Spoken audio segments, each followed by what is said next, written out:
Hello everybody, welcome to the Wonky Angle, where I talk about electronic music, both new and old.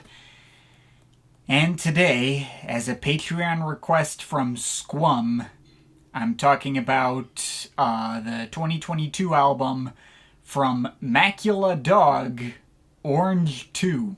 So this is the last project left on my schedule of regular Patreon requests, though before you get excited, no, I am not reopening requests quite yet. There is an entire set of 20 more requests that were sent in over several months following the one day I last reopened the schedule for these traditional request videos, and the rest of those are all going to be covered in a Some Stuff I Missed style roundup. To go on a brief tangent about my Patreon request system in general, actual review starts at this time code, but I need to talk about this for a little bit. So I will finally be reopening Patreon requests again when that request roundup comes out, though the rules for how I'll be handling requests are going to change. TLDR, I'm going to expand the amount of requests I'll allow to be sent in before I close the window, but not everything that gets sent in will get full videos. I'll be choosing myself which ones to make into full videos and which ones to save for another roundup. I do plan to put, maybe some further stipulations in place, in case I misjudge a request, i.e. something I initially set aside for a roundup slot turns out to be the kind of thing I want to cover more in depth.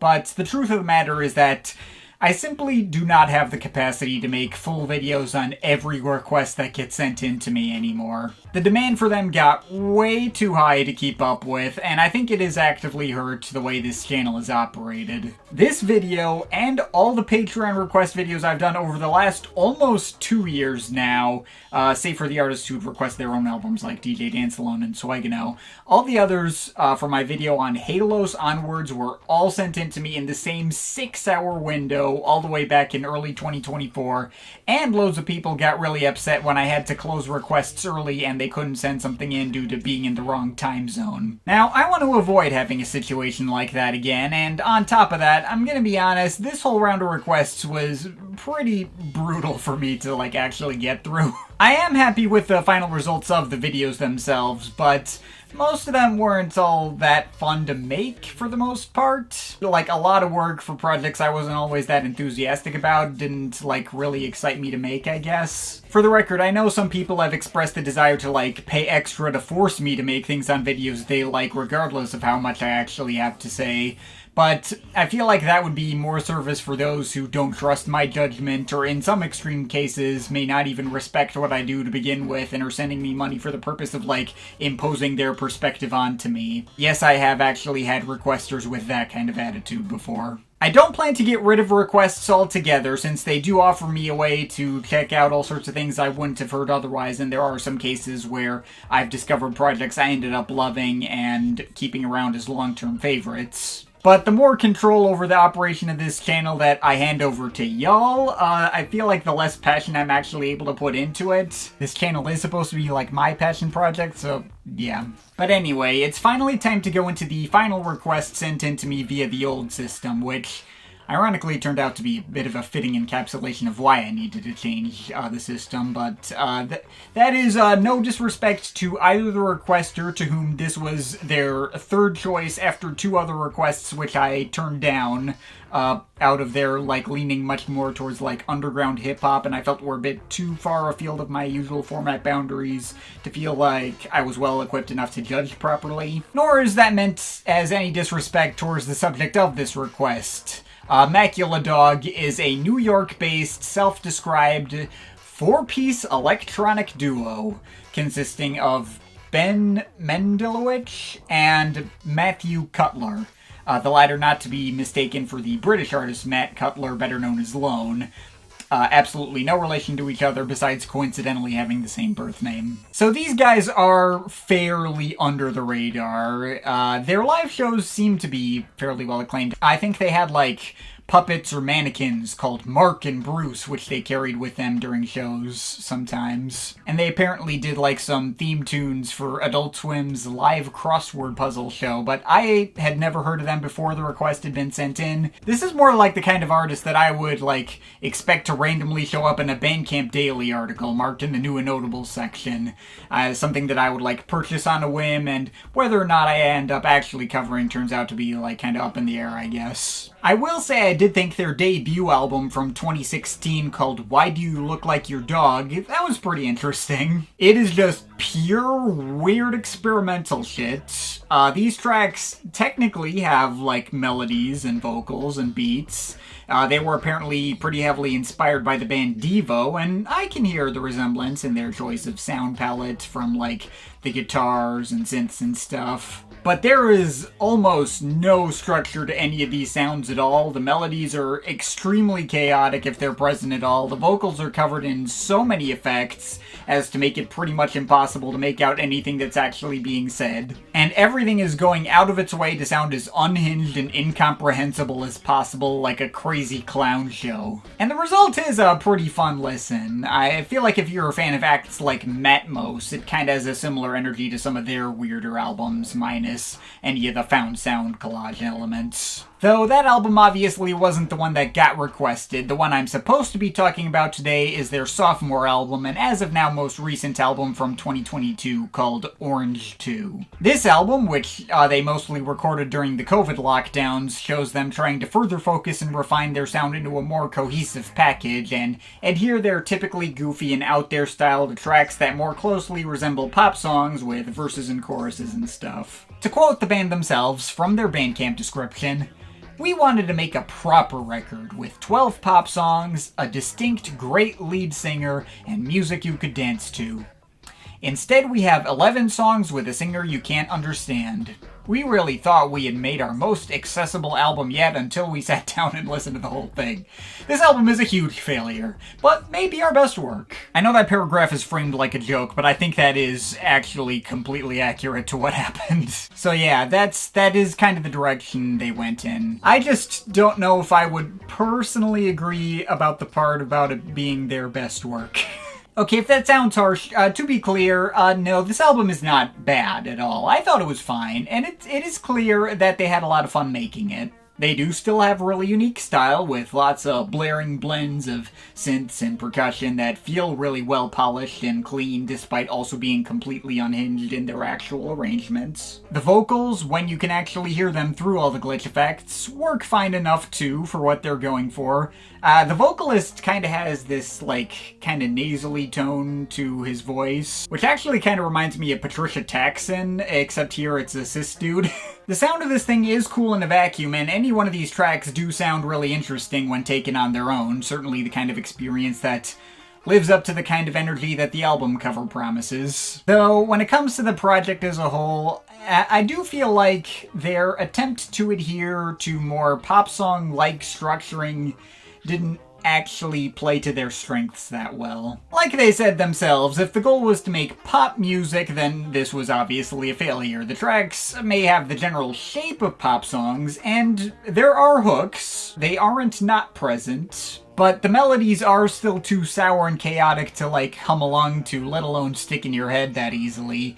And the grooves are too, like, lumbering and awkward to be that easily danceable. Now, this is obviously all well and good, given, you know, Macula Dog are an experimental outfit whose typical MO is to make stuff as wild and crazy as possible. This kind of music doesn't need to be catchy or danceable to work, and I have to assume they'd be banking on the fact that, you know, no reasonable person in their audience would have been expecting that out of them in the first place. Bad at being pop music doesn't inherently mean bad in general. I mean, Outakers XI is terrible pop music, but it's still a classic. The trouble is, that adherence to those pop song-like shapes and structures does actually end up, like, kind of doing more to work against the duo's more experimental appeal. Like, on their debut, any given track could sound like literally anything or take any kind of shape. Maybe one track could have something resembling a hook, but another one could just be abstract noise, and another one just being a bunch of beats flying at you with little rhyme or reason to anything. The experience was a lot more unpredictable, but here it feels like they tried to fit every track into the same mold and formula.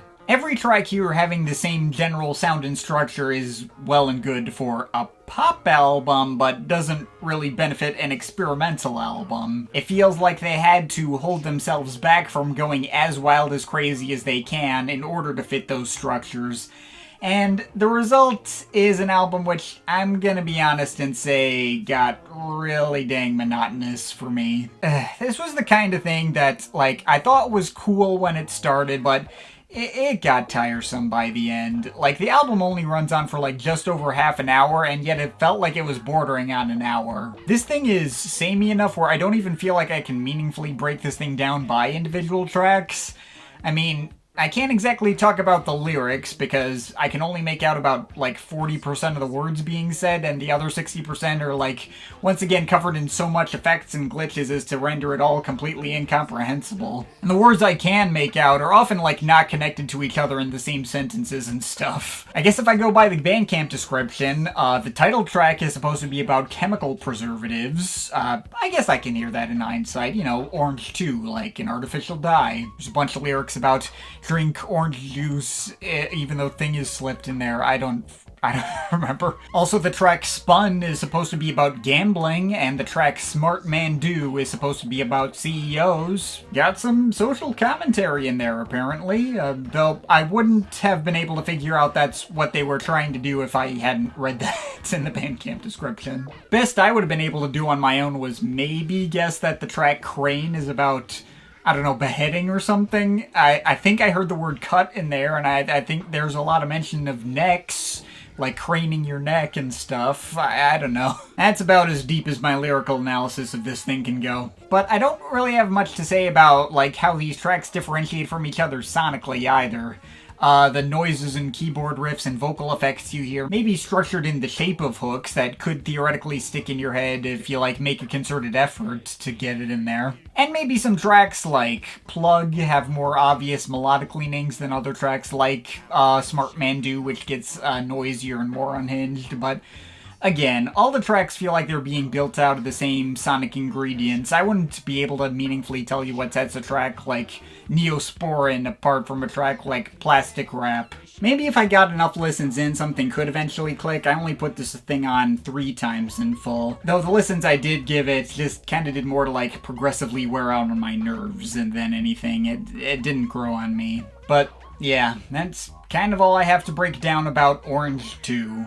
I'm kind of at a loss here. I don't really have much to latch onto, I'm gonna be honest. It is decent to okay at worst. Again, I can tell these guys had a lot of fun making this stuff, and I cannot get mad at it. But on a personal level, I don't think the results really came together as anything all that special for me. I was just kind of bored by it, and I was really hoping not to say that about an act who market themselves on being like crazy and quirky and experimental and stuff. Yeah, this is actually a pretty solid example of why I'm going to be changing the rules of how I handle Patreon requests going forward, since this is definitely not the kind of project I would have thought to discuss in the context of a full dedicated video, if it were purely up to me. These are the kinds of request videos that I least like doing, not just out of a lack of substantive things I have to say, but also because I don't want to use this platform to shit on smaller artists like that if I can help it. If I had come across this in the wild, at most this would have been like a Some Stuff I Miss segment, and more realistically I probably wouldn't have covered it at all. I mean, I impulse buy albums from small-time artists like these all the time on Bandcamp, though most of the time when my feelings on them lean this ambivalent, I just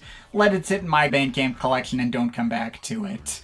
Happy to have lent my support on that level, but not really going further. Now, I obviously didn't turn this request down outright, since A, unlike the other options this requester gave me, these guys are obviously electronic enough to fall under my format boundaries, and B, to be fair, Macula Dog are not complete nobodies either. Not only do they seem to have enough budget for a proper mastering engineer and, like, promoters to get their name out there a little more with the backing of a small-time but well-established indie record label in Wharf Cat Records. And even if label backing doesn't guarantee you an audience, they do have an audience. They got a decent-sized following, at least by the standards of these more obscure Bandcamp artists. They certainly have a leg up on the many artists I've covered on this channel over the years who don't have, like, any kind of following at all. That's the reason I was comfortable enjoyable enough to make this a video anyway, instead of like relegating this to a Patreon text post, as I tend to do for those even smaller and less successful artists asking for like feedback on their own stuff. But these guys are also far from being household names, and I suspect this video is going to be the first time most of my viewers will have heard of these guys. It certainly was the first time I'd heard of them myself, and